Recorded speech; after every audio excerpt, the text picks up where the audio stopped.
we've written so many punchlines for these review shows, and the one that just broke me was Nikki ass.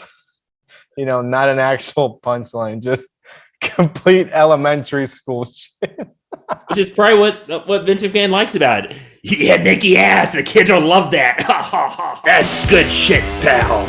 Yeah, well, because it's my middle name, Vicious Circle Flair. I'm gonna put you in an armbar, bitch. Ow! I quit! Can we stop this now, Edwin? The main event. Hello, I'm your host, Ed Felix. And I'm your co-host, P. Whitty, somewhere in deepest, darkest suburban Phoenix area. And this is the Jobbing Jabronis podcast, where we watch this WWF, and I said, F Panda, come get me! So you don't have to. That's right. We watch WWE so you don't have to, and Lord knows you didn't have to watch Monday Night Raw last night, but we're going to review it for you anyway. So let's get right into it. The show kicks off with the Bloodline. Damn right. Pretty badass entrance. The entrance ramp now features a handrail and a straight line made out of tape to make sure Jimmy Uso gets into the ring with no issues. Yeah. Couple balance issues. And I was guessing the handrail would also be used if Edge was keeping up his invalid gimmick and needed assistance to the ring. Because last week he didn't get out of that comfy chair once. That's right. If he did want to step off of that mobility scooter, he could use that the Jimmy Uso handrail. But that's a preview of what's to come. Oh yeah. So we get a quick recap of last week. The main event of Backlash is now a 6-man tag team match between Drew McIntyre and RKBro versus the Usos and Roman Reigns. And boy, is Byron Saxton excited about this. He was all like, can you imagine these 6 men in the same ring at the same time, covered head to toe in KY jelly, just looking flirtatiously in my direction? Who needs a title unification match when you got that? The Bloodline is in the ring. Paul Heyman looks so super badass, wearing both world titles, by the way. Looking longingly at the champ.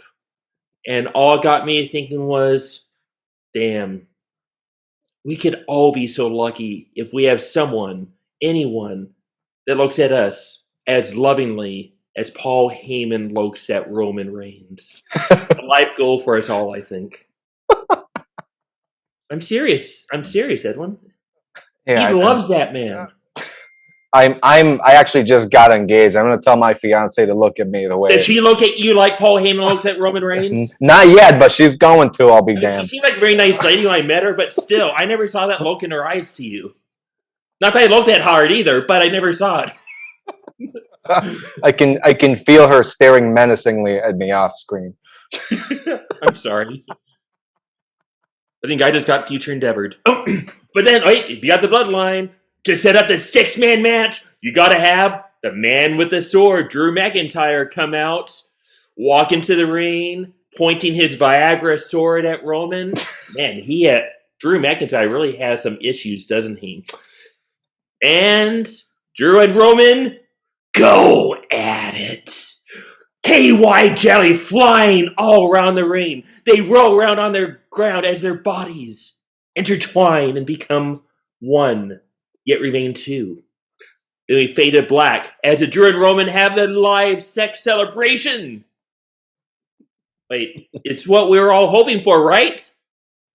But no! What happens whenever there is anything exciting going on in the match? We have a commercial! Yeah, damn right.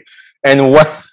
But before, by the way, yeah, we come back from commercial and we get a full, 5-minute replay of everything that just happened. And I personally appreciate when they do that because, I have the memory of a Chris Brown fan. Anyway, can we get a rating from Slappy on that opening segment? That's some good shit. By the way, folks, to keep ourselves accountable here to your time to our time, we're actually going to box ourselves into 3 minutes a segment starting now. So let's start the tradition right now. I got you for 3 minutes. Okay, go, 3 go, minutes. go. So we get Ezekiel talking to the Street Profits backstage, interrupted by Kevin Owens and Elias claiming he cheated on the lie detector test somehow. And one of the Street Profits had a glittery red Solo cup. Well, the other one just had a regular red Solo cup. And I was just thinking for sure, signaling a heel turn. This is the kind of subtle stuff we get from the writers' room at WWE. It's got to happen. Anyway, Kevin Owens dunks the contents of the red Solo cup on Ezekiel, and just like that, we have a 6-man tag team match, player. Another 6. Another 6, and this was pretty lame. And Kevin Owens wonders, how he went from fighting Stone Cold Steve Austin to Zeke the Geek. Come on. By the way, I suspected that the main event of Raw last night would also be a 6-man tag team match, and we could officially, declare last night's Raw a Satan tribute show. And everyone always assumed VKM had done a deal. Vincent Kenny McMahon had done a deal with the devil at some point. This might be proof. But back to the exciting match. The Street Profits make their entrance, and this might have been one of my favorite parts of the entire show. And this shows how I get easily excited, I guess, when they had like a whole surge of red Solo cups flying from the sky. It sounded like I could just hear it like a Jimmy Buffett song going on now. You got my red Solo cup. It's gonna get me feeling up. And I'll get the rest next week. But it just seemed like something Jimmy Buffett would love to do. Or maybe a Toby Keith song. Yo, put a red Solo cup in there. Digress. But then Ezekiel made his exciting entrance with the Street Profits. What was that little kid's going for? Like a weird alternate universe where the Ultimate Warrior was leader of the Nation of Domination. more like the Renegade. May he rest in peace. God, was that a bad gimmick back? Oh, poor guy. Where they tease Ultimate Warrior and they bring this poor rookie. But to be honest, it was a solid match. Everyone put the work in. At one point, Kevin Owens gave Ezekiel the crotch chop, just like the Jay Crowder did to Luka Doncic last night during the Maverick game. And, of course, Vince is cool with sexual propositions right in the middle of live TV. Ooh, maybe next week we have KO and Ezekiel KY jellying it up. We shall see. And then watching Ezekiel come in for the hot tag. Oh, Seth's big Ultimate Warrior vibes there, that's for sure. But the match ended with that dastardly Alpha Academy yeesh, and Kevin Owens win by using illegal tactics. Triple Elias from the outside. They get bullshit in the match in true 24/7 fashion. I mean, how often do you get a 24/7 ending in a regular match? Right. I'm just amazed we were right on time with this segment. Like the fucking bullshit added the period to your last sentence. And can we get a rating from Slappy on this segment? I gotta say, good luck in your future endeavors. But I can't wait for the heel glittery cup turn. That'll be good shit. Not. All right, and off we go. I got you for 3 minutes. 3 minutes. Lead time. And then we get a recap of the Sonya and Bianca title match from last week.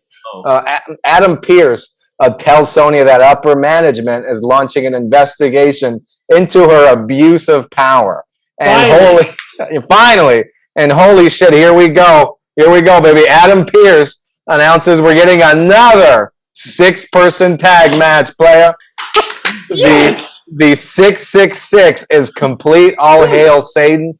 And by the way, the first time I've seen Adam Pearce backstage not talking on his phone. I guess if Pearce has a direct connection to Satan, he doesn't need it. That's for sure. After that big backstage thing, we got one of our newfound favorites, Veer Mahan Oh, yeah. coming to the ring. Oh, by the way, did you see that picture he put on Twitter yesterday? All in GQ, looking all dapper as can be. I did see. He's going for the multiple personality thing. Did not look like the guy that's ready to fracture another local jobber's cervix. But in case you're just tuning in, Veer Mahan's finisher is the cervical smash, which is illegal in 43 states and Puerto Rico. In fact, some say that's how Bruiser broke. No, that's a bad joke. Oh, that's Anyway, the jobber's name was Bert Hansen, and Byron gives him a pep talk for some reason before the match, because nothing's more motivating than a Byron Sexton pep talk, and tells him nobody has faced Veer Mahan without facing irreparable damage to their reproductive system. And then Bert tells us he works at the barbecue place down the street. Oh, how timely! Which is pretty apt since Veer Mahan proceeds to pull all the pork out of him, one piece at a time. And just like that, Bert Hansen's dream is over. And he's off to the hospital for cervix reconstruction surgery after Veer plays bop on the cervix. Do bop. Oh no. Hey, here's something that cracked me up during this segment. Both guys made their entrance, and then we cut to commercial. So they just waited in the ring. But why would Veer, a beast, just wait during the break and an interview to attack Bert Hansen? I wish they had Veer come into the ring. They cut to break, and when they come back, it's just that Hansen brother just laying broken on the ground, pieces of cervix everywhere.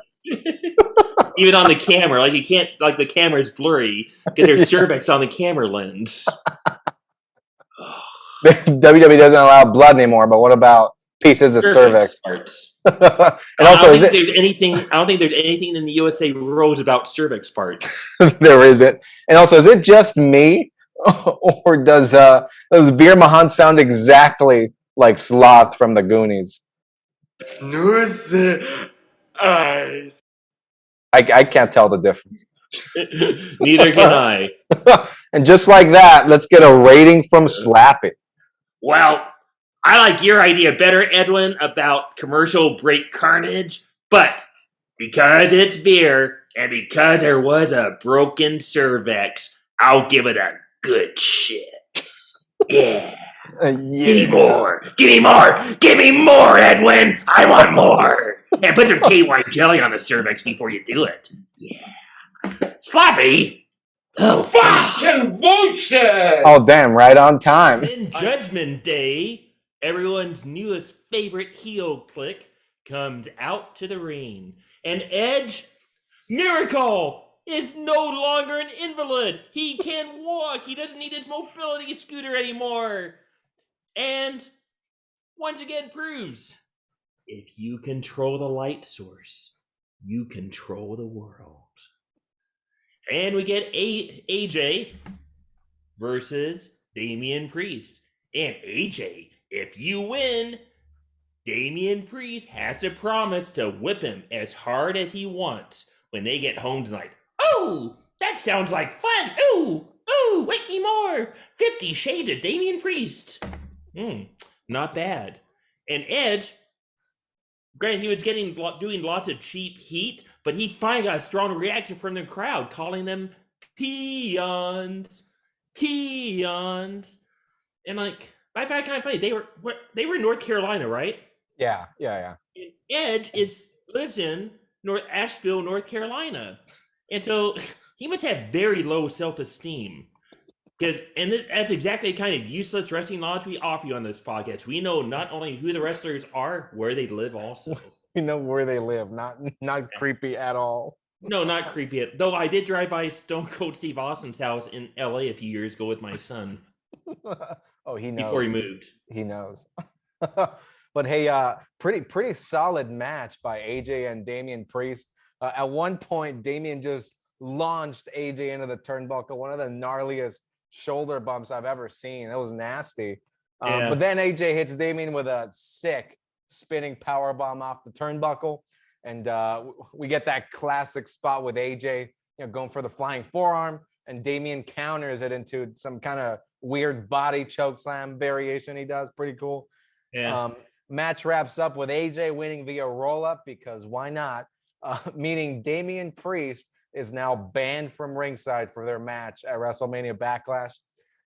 Edge and Damien proceed to lay out AJ Styles and set him up for the concerto. They got chairs in there. 2 chairs. They got 2 chairs in there. But then who makes the save? WWE's resident jobber, ladies and gentlemen. Finn Balor runs out to make the save. AJ's cervix is now safe from any potential harm. Wrong segment. I'm sorry. AJ and Finn share a smooch in the ring, and a 2 sweet as well right after that, sending every indie wrestling fan at home into a euphoric, orgasmic state. Yeah. And until Sunday, when Damien is barred from ringside, but Finn, who is going to be not so Finn, turns on AJ, helps Edge, and joins their BDSM stable. That's how it's going to go.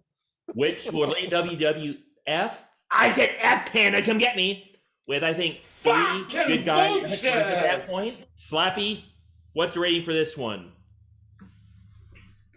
Well, it was actually a pretty good match, and I did like the choking part. Yeah. So I'll give it good shit, pal. Yeah. Just like that. We're on to the next segment. I got you for 3 minutes. 3 minutes. Oh, then we get to everyone's favorite talk show, Ms. TV. Featuring, oh man, the WWF universe, and I said F, is still recovering from his amazing debut or return last week, but had Mufasa Ali. Oh man. And The Miz attacks him verbally for interrupting his interview with a new U.S. champ, Austin Theory. Yeah, we'll still use both names here because that's the way we roll, right? That's right. Austin Theory, McMahon, not Theory. What are you going to do? Name another wrestler? Hypothesis? And then you'll have that a very questionable tag team. He's gonna cancel your names. He's gonna be questionable. Anyway, but then Mufasa takes the mic from The Miz and tells him that the opinion of the WWF universe is the only one that matters, which is why he's been on TV for the last 10 years. I guess they do listen. But I think by not being on TV, it did help with Ali's new gimmick. The man, time, and the fans forgot. Then Theory comes out and tells Austin Theory came out and tells Ali he could whoop his ass any day of the week and to go F himself. But the big surprise of this thing, though, what did they set up tonight? Not a 6-man match, but a 2-on-1 match. Or I think we like to call them the menage a trois match. It's been a minute since we'd seen a handicap for, well, not a title on the line, but an opportunity. Handicapped. That's kind of derogatory, I think. Menage a trois, Edwin. 2-on-1. I'm surprised they didn't have Edge in this match, since his new gimmick is pretending he has a handicap. Good point. Oh. But just like that, by the way, sadly, Austin Theory comes off way more likable than Mufasa Ali, which is sad to say because it looks like they're trying to do something with Ali, but I don't know. I think he comes off really hokey. It's just not working. I don't think the fans are going to get behind it, which I think WWE knows internally as well, because give me 1 second, I'm getting the buzzer. Fucking bullshit! because the match starts and The Miz and Austin Theory just beat Ali's ass and he's just done. I guess that's the end of his push. If you thought you're going to see Ali overcome in a handicap match and rise to the top of WWE, you were wrong. We will see Ali in main event just not the main event. Sad. And then to top off his already horrible day, Mufasa gets jumped by Tommaso Ciampa again, who is now working under his new ring name, Luigi Pepperoni.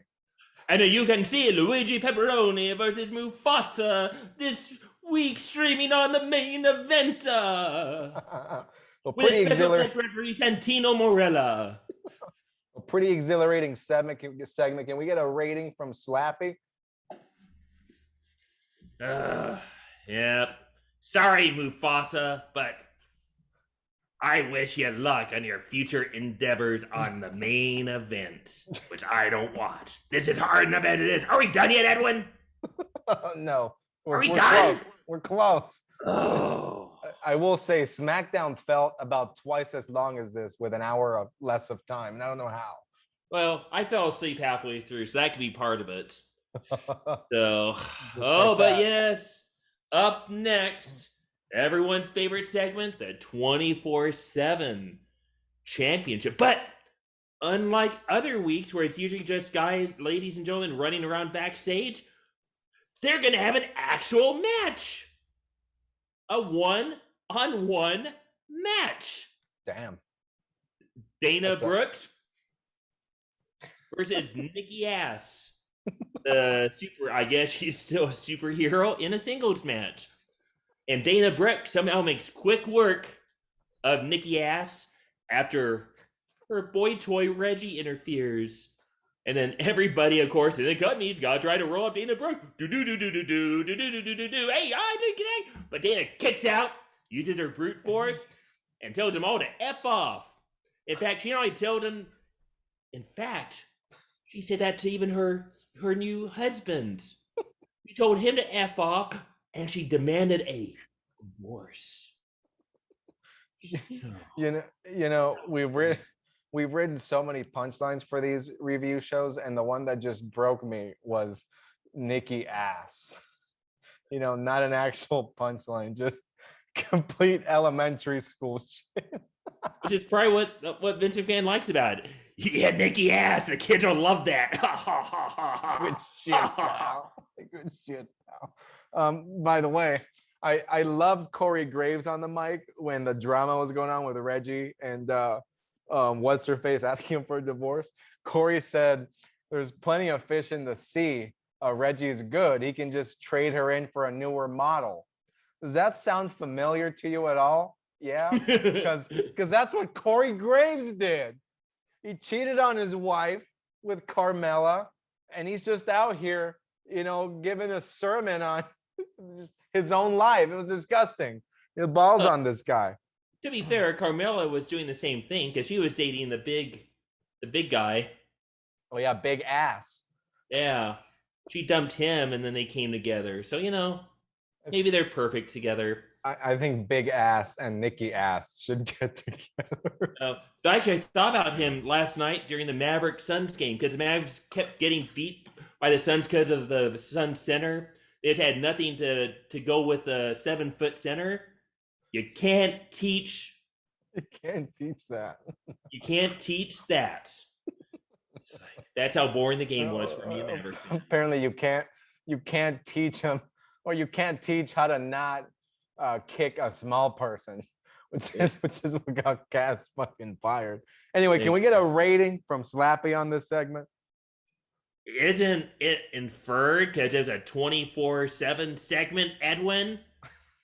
I wish you best of luck at Impact. Yeah. Adios. And just like that, we get Becky backstage, who's says she's starting her glorious comeback story right now, just like Kim Kardashian, which could mean a Becky Seth Rollins sex tape is coming out, featuring commentary by Corey Graves and Byron Saxton. Corey just teaching Byron about the birds and the bees. Oh. And what's that? Corey, what's that? Corey, what's that? And we get Seth coming down to the ring, and he declares that it's Seth Rollins Appreciation Night, baby. and he shits all over Cody Rhodes and tells him he's gonna beat his ass at WrestleMania. Cody makes his entrance and proceeds to walk into his own pyro during his entrance, almost setting himself on fire. And that just like the good old AEW days, you know, Cody will do anything to get cheered as a face. Yeah, he'll do anything. I just realized something. We're like more than halfway through the show. Did they say the word bitch once? No, not yet. I was God. hoping they'd save it for the main event. Go out big. Oh yeah, that's a good point. I bet you're coming to that. But then I saw the dumbest sign I think I've ever seen during the segment. Some man had the nerve to first off, take the time to write and then display the sign. I actually paid to see Cody Rhodes. Obviously, the money supply is too loose.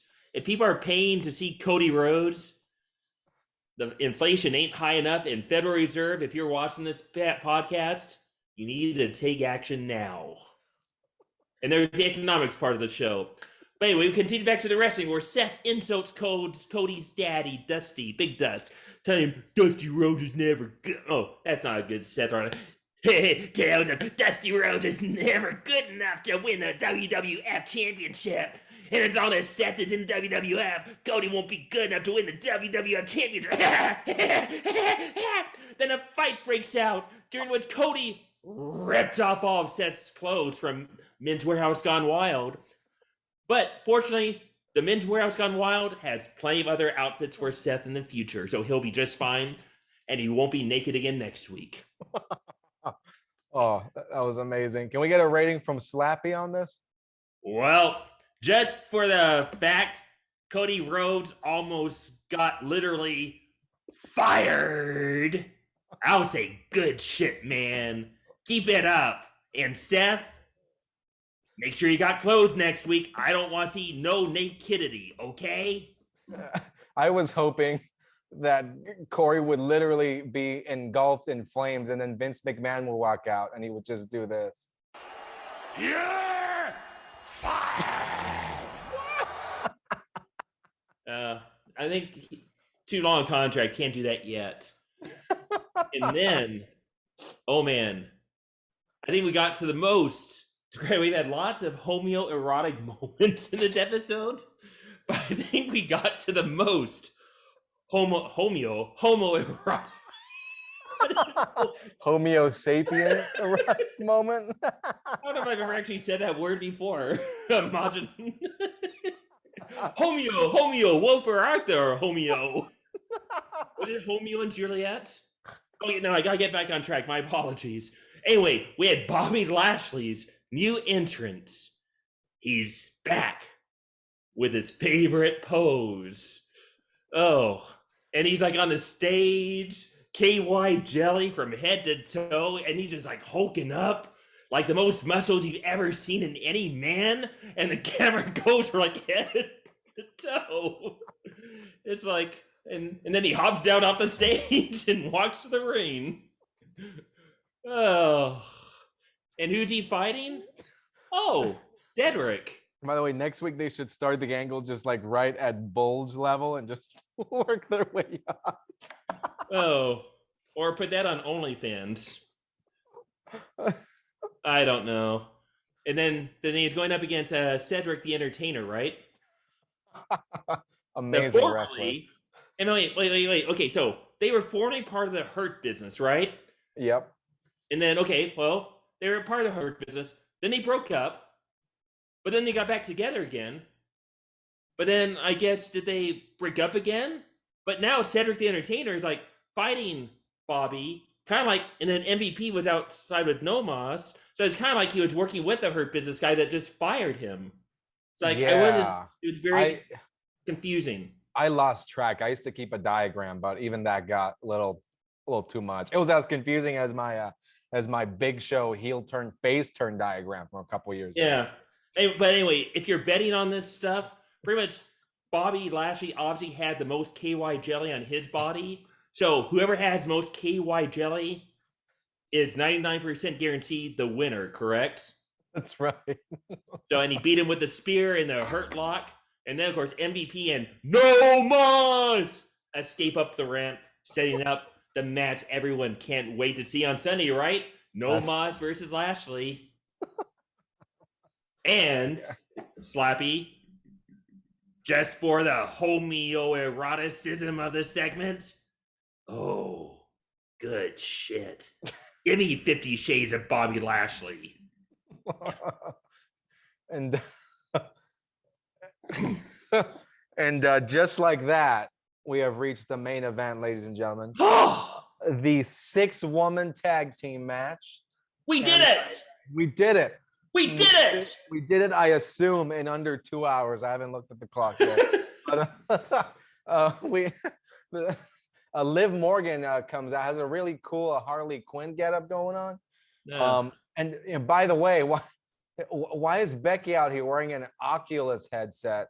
As part of her entrance. Big Beck's just flexing her wealth out here. Or maybe she's just remembering the good old days when she actually wrestled actual talent.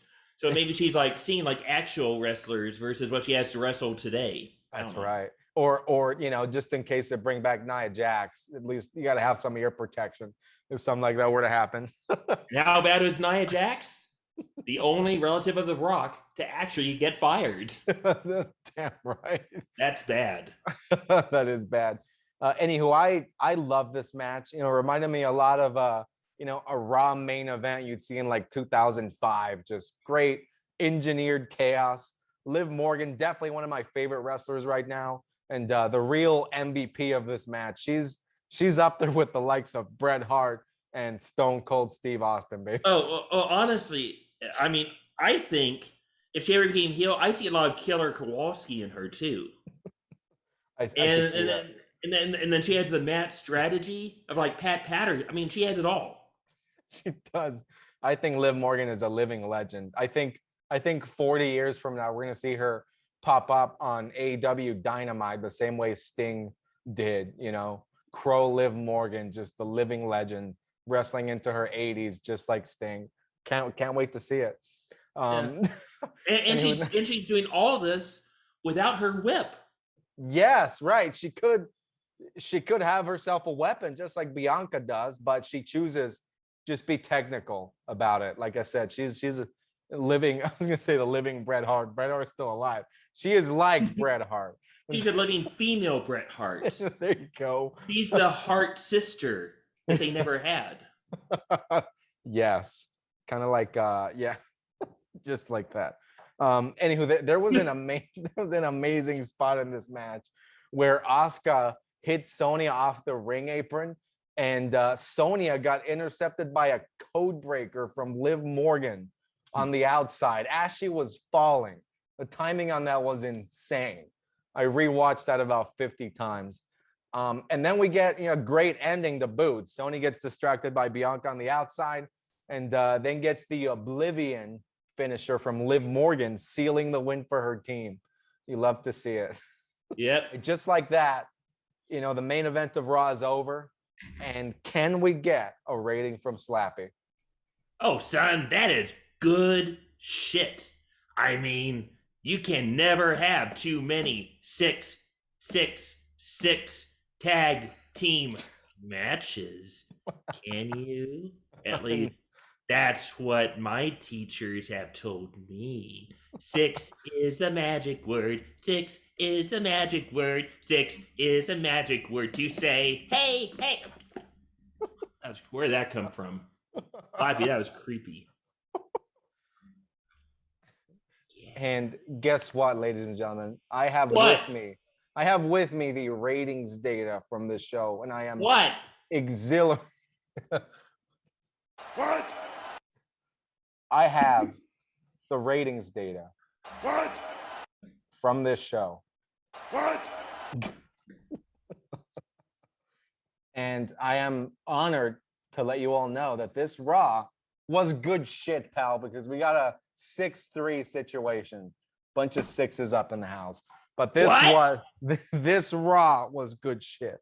What? I said this Raw was good shit. How did that happen? Okay, we need to work on our grading rubric a little bit better for next week. But, it was entertaining. It was a lot more, way easier to get through than SmackDown.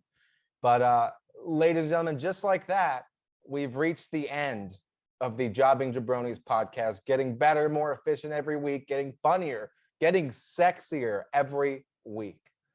Mostly slappy, but Paul and I are working on it. Yeah. So I had to teach him what KY jelly was last week. That was an awkward conversation. all right, ladies and gentlemen, that is the end of our show. Catch us for our Backlash review upcoming this weekend, and we will see you soon. Adios.